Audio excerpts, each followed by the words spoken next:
영국인들의 가슴 속에 어머니의 따뜻한 사랑으로 감동을 주며 기억되고 있는 사람 가운데 앨리스라고 하는 공주가 있었습니다.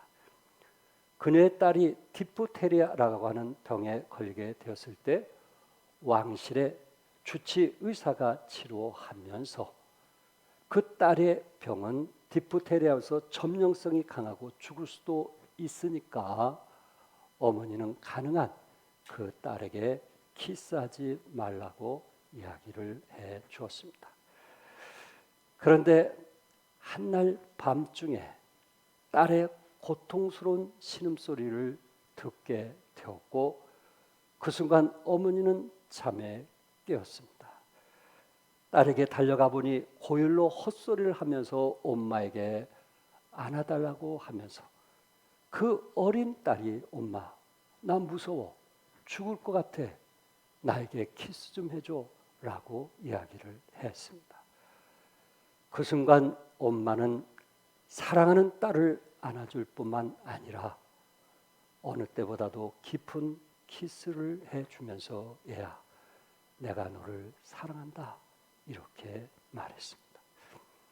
결국은 이 병에 감염되어 그 공주는 죽게 되었지만 의사가 공주에게 찾아와 치료하면서 왜 제가 말씀드렸는데 왜 딸을 안아주고 키스를 하셨냐고 하면서 주치 의사가 얘기했을 때 공주는 이렇게 얘기했어요.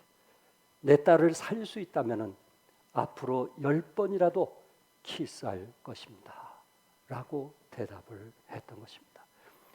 공주는 세상을 비록 떠났지만은 딸을 살릴 수 있는 일이라면은 어떤 희생이라 할지라도 자기의 목숨을 잃는다 할지라도 그 딸을 위해서 기꺼이 함께했던 그 사랑이 영국 백성들에게 전달이 되면서 그 어머니의 그 따뜻하고 희생적인 마음들이 백성들 마음에 심겨졌다고 합니다.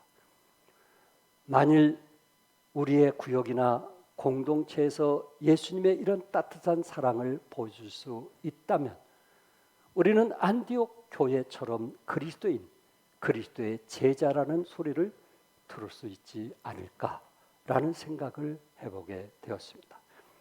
오늘 요한일서 우리는 시리즈로 강의하면서 3장에서 서로 사랑하라 이렇게 말씀하고 있습니다. 첫째, 하나님은 우리들을 사랑하셨기 때문에 여러분과 저는 서로 사랑하라고 말씀하고 있는 것입니다. 16절에 그가 우리를 위하여 목숨을 버리셨으니 우리가 이로써 사랑을 알고 하나님은 만물을 창조하신 분이십니다. 창세기 1장 1절에 태초에 하나님이 무엇을 창조하셨다고요? 천지를 창조하셨다고 했고 요한복음 1장 3절에 만물이 그로 말미암아 지은 바 되었으니 지은 것이 하나도 그가 없이는 된 것이 없느니라. 온 세상 만물과 온 우주를 우리의 눈으로 볼 수 없는 미세한 것까지도 하나님께서 만드셨다고 성경은 말씀하고 있습니다. 최근에 태양계 밖에 있는 행성 32개가 발견되었다고 합니다. 가장 먼 곳에 있는 행성을 말하고 있습니다. 지금까지 발견된 행성 가운데 가장 멀리 있는 것을 발견했는데 거기까지 가려면은 가장 빠른 곳으로 131억 광년이라고 합니다. 131억. 여러분 1광년은요 9조 4천억 킬로미터고요. 지구에서 달 거리가 40만 킬로미터입니다. 그럼 1년 광년이 9조 4,600억 킬로미터면은 131억 광년은 이거는 상상이 안 되는 거예요. 그런데 인간이 발견한 것 중에 가장 먼 거, 아직도 더 많은 우주가 있다라는 겁니다. 우리의 상상력을 뛰어넘는 거대한 우주라는 것을 알 수 있고요. 아직 발견되지 않는 것을 우리가 생각해 볼 때 이 거대한 우주를 하나님께서 창조하셨다 이렇게 말씀하고 있습니다. 창조주 하나님은 사랑의 하나님이십니다. 창조주 하나님께서는 우리들을 사랑하셔서 이 땅에 오셨습니다. 예수님은 우리를 위하여 목숨을 버리셨으며 사랑을 하셨습니다. 우리가 연약하고 아직 경건치도 않았지만 예수님은 우리들을 위하여 대신 죽으셨습니다. 우리가 아직 죄인 되었음에도 불구하고 우리를 위하여 십자가에 달려 돌아가셨다라는 말씀입니다. 우리가 하나님을 알기 전에 하나님은 우리를 먼저 아셨고, 우리가 하나님을 사랑하기 전에 하나님은 우리를 사랑하셨습니다.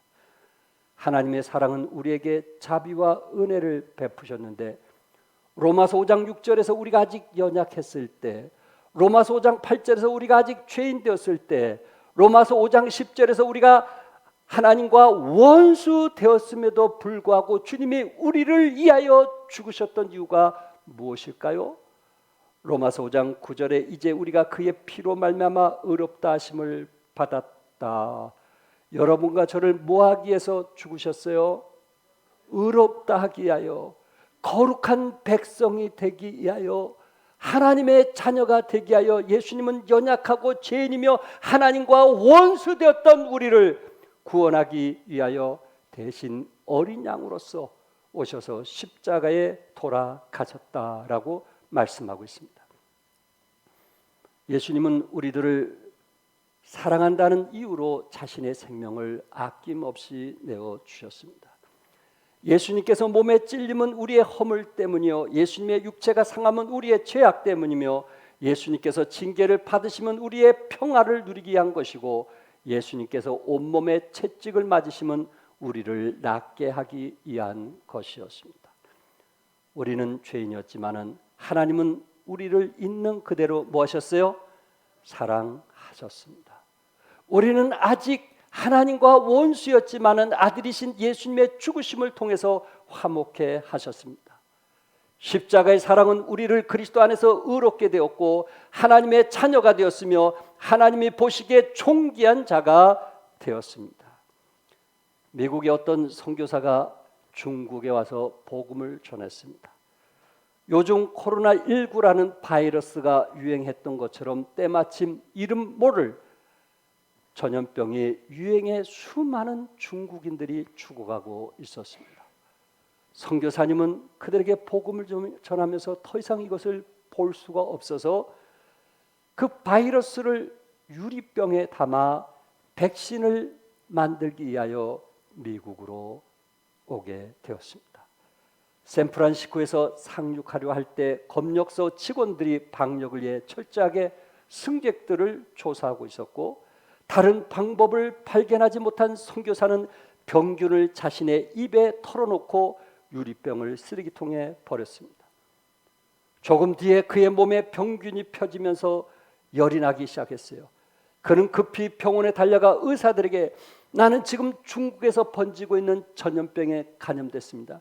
이 병균을 뽑아 백신을 만들어 중국에 보내 그 사람들을 좀 살려주십시오 라고 외쳤다고 합니다.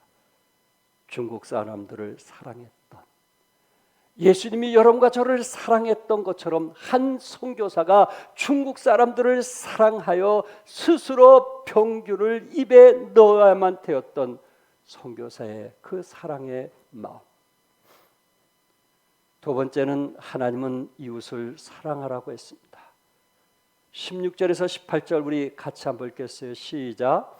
그가 우리를 위하여 목숨을 버리셨으니 우리가 이로써 사랑을 알고 우리도 형제들을 위하여 목숨을 버리는 것이 마땅하니라. 누가 이 세상의 재물을 가지고 형제의 궁핍을 보고도 도와줄 마음을 닫으면 하나님의 사랑이 어찌 그 속에 거하겠느냐. 자녀들아, 우리가 말과 혀로만 사랑하지 말고 행함과 진실함으로 하자.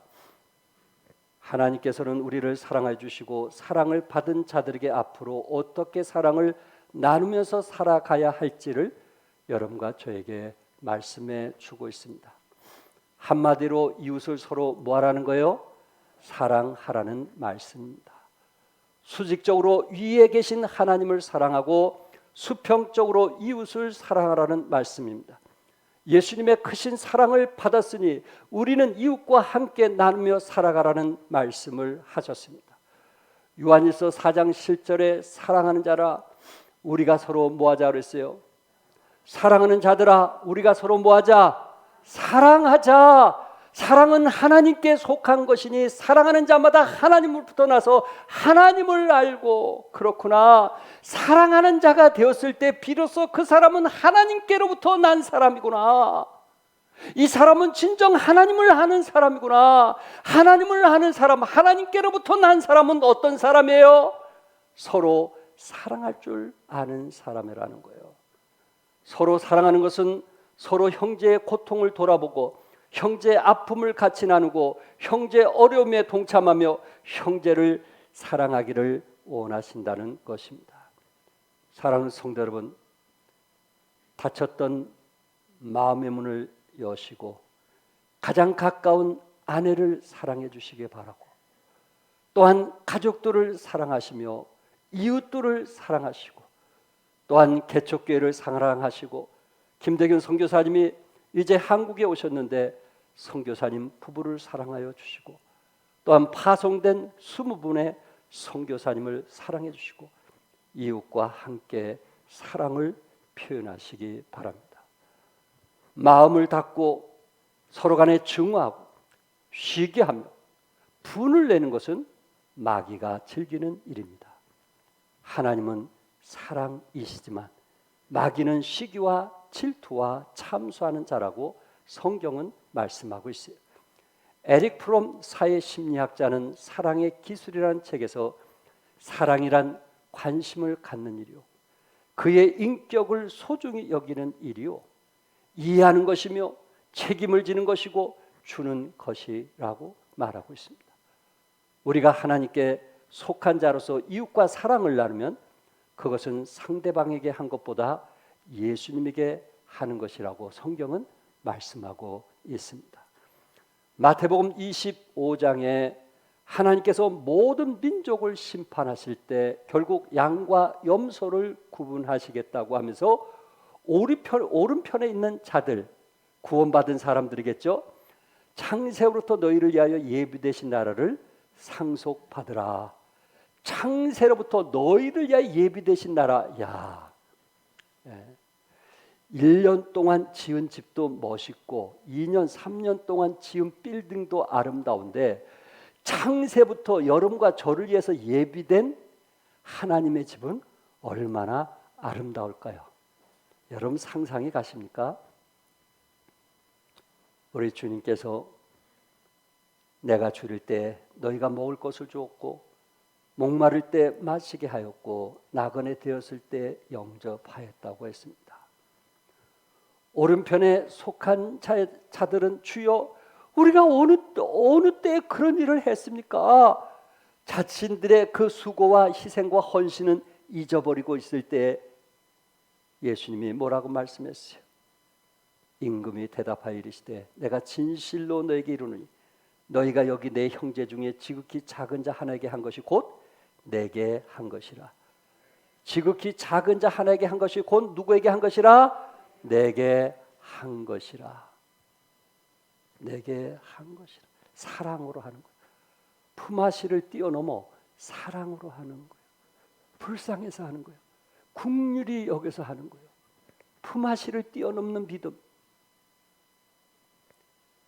미국의 예방의학 권위자인 피터 한센이라는 사람이 건강하려면 몇 가지 조심할 것이 있다고 하면서, 첫째, 적당한 음식을 먹어야 하고, 둘째, 적당하게 운동을 해야 되고, 세 번째, 나쁜 습관을 버려야 된다. 담배, 술, 화내는 거, 게으름 피우는 거, 나쁜 습관, 이런 것을 버려야 건강할 수 있다라고 했습니다. 그러면서 이분이 한 가지 더 얘기하는 것이, 이런 내용들은 사실 거의 우리가 다 알고 있는 내용입니다. 우리가 적당한 음식, 적당한 운동, 나쁜 습관을 버리는 것은 우리 건강의 50%에 불과하다는 거예요. 나머지 50%는 사랑이라는 거예요. 사랑을 느끼기도 하고 사랑을 하기도 할 때 건강하다, 이렇게 말하면서 그가 결론지어서 사랑은 도덕적인 문제가 아니라 건강상 문제다, 이렇게 말하고 있어요. 여러분과 제가 쓴뿌리를 갖고 산다면 과연 그분이 건강할 수 있겠어요? 아무리 운동을 하고 음식을 절제하고 나쁜 습관을 버린다 할지라도 내 마음의 쓴뿌리가 나를 건강하게 할 수 있겠느냐 하는 것입니다. 우리는 하나님의 사랑을 받은 자로서 이웃을 사랑하는 여러분과 제가 될 수 있기를 바랍니다. 끝으로 세 번째, 하나님의 사랑을 서로 실천하라고 했습니다. 우리 16절 같이 한번 읽겠어요. 시작. 그가 우리를 위하여 목숨을 버리셨으니 우리가 이로써 사랑을 알고 우리도 형제를 위하여 목숨을 버리는 것이 마땅하니라. 여기서 사랑을 알고, 우리가 이로써 사랑을 알고, 사랑을 알았다는 거예요. 완료형으로 사용했는데 사랑을 이미 우리가 알고 있다는 거예요. 예수님의 어떤 특별한 역사적인 사건을 통해서 우리는 사랑을 알고 있다는 거예요. 골고다 십자가의 그 사건을 통해서 우리는 예수님의 그 사랑을 알고 있다라는 것입니다. 하나님의 사랑을 알고 있다는 거예요.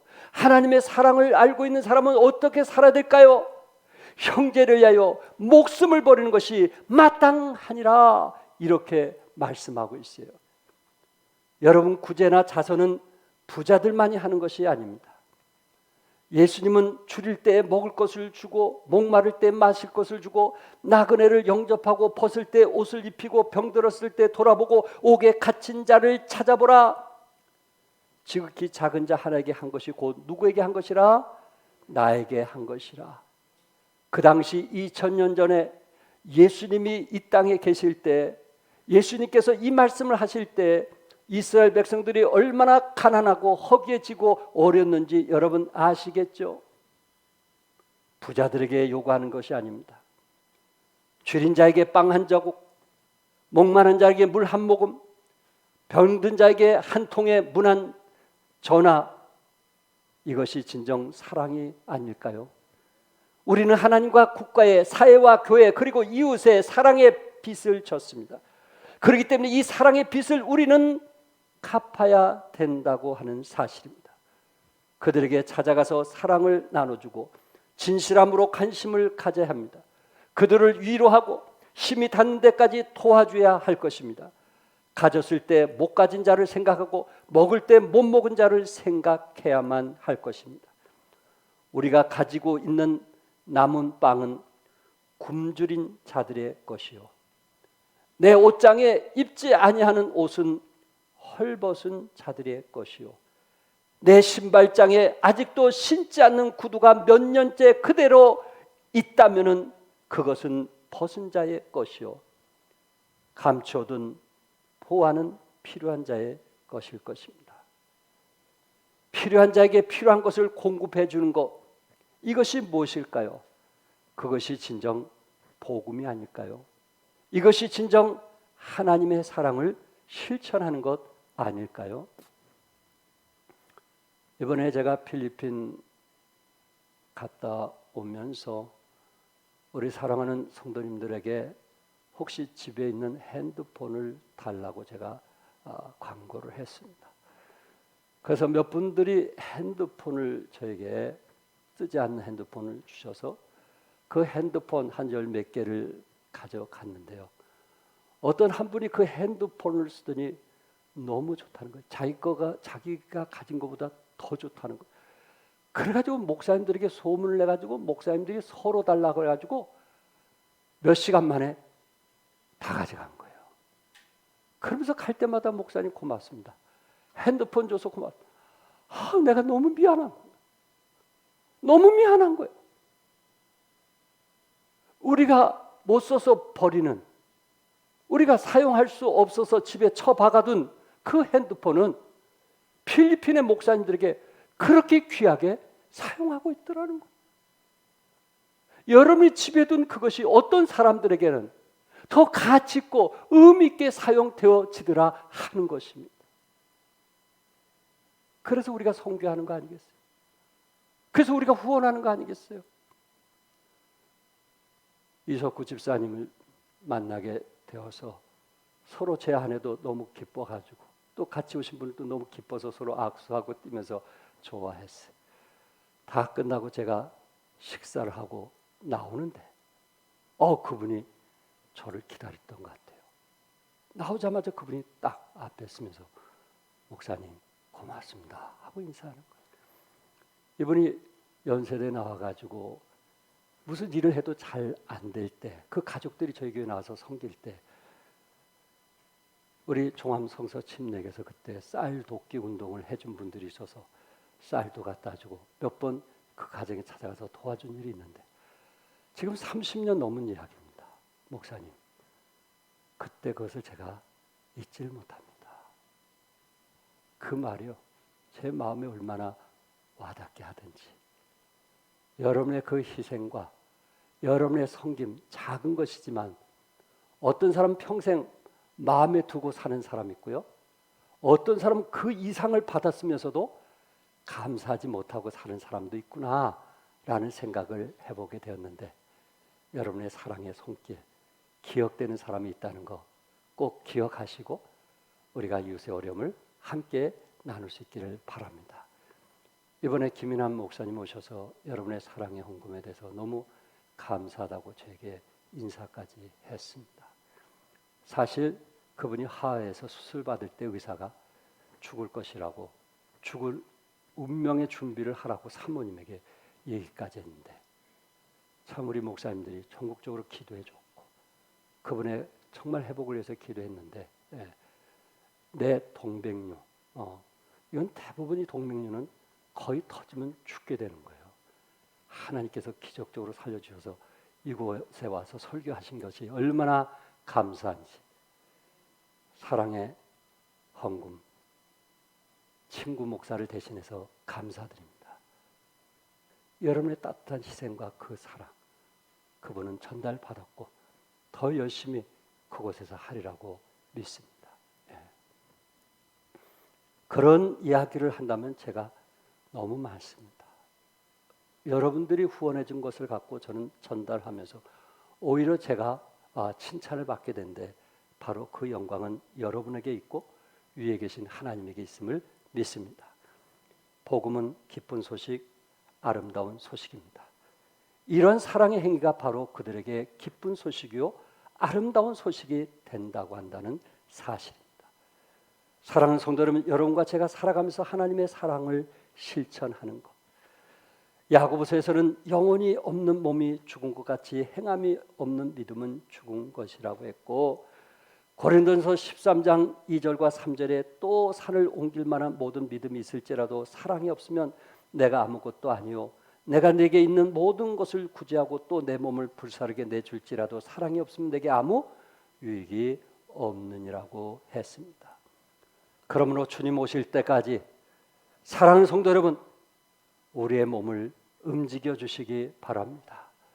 우리가 가진 은사로 함께 섬기고 희생하면서 더불어 수고하는 여러분과 제가 될 수 있기를 바랍니다.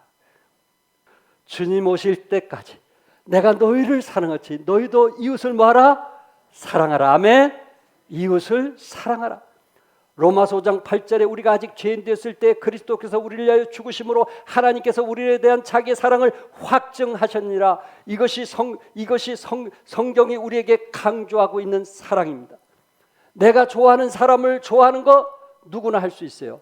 내가 같이 있고 싶어하는 사람과 함께 있는 거 누구나 할 수 있어요.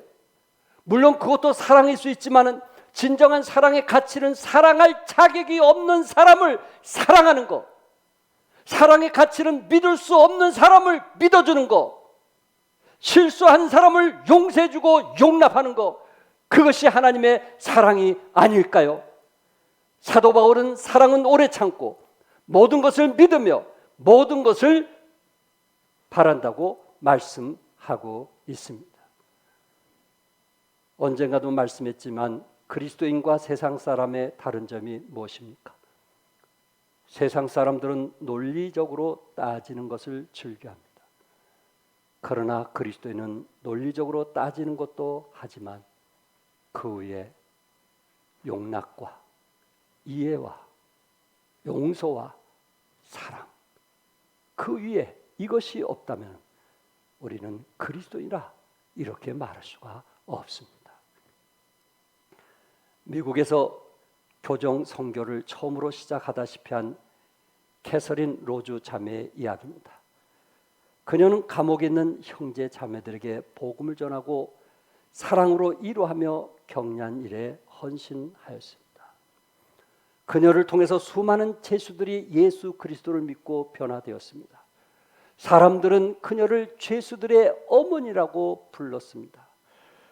그런데 안타깝게도 그녀는 1937년 교통사고로 갑자기 세상을 떠나게 되었습니다. 그녀의 죽음은 죄수들에게 큰 슬픔이자 아픔이었습니다. 그녀는 평생 죄수들을 위한 삶을 살았기 때문에 그 여인이 죽었다는 이야기를 들었을 때 죄수들은 마음 아파했습니다. 왜냐하면 이 자매는 장애를 가진 죄수들을 위해서 그곳에서 점자와 수화까지 배워가면서 죄수들의 변화를 위해서 한평생 살아왔기 때문에 그렇습니다. 캐서린 로즈 자매가 죽었다는 소식을 전해 들은 죄수들은 교도소장을 찾아가 문상을 허락해 달라고 했습니다. 문상을 이유로 탈주하지 않을까 걱정했지만은 죄수들은 절대로 탈주하지 않겠다고 약속을 했습니다. 그곳에서 문상을 허락받아 600명이 되는 죄수들은 감옥에 있는 운동장에 핀 들꽃을 한 송이씩 들고 조문을 하러 떠났습니다. 조문 행렬 길이는 800m나 되었다고 합니다.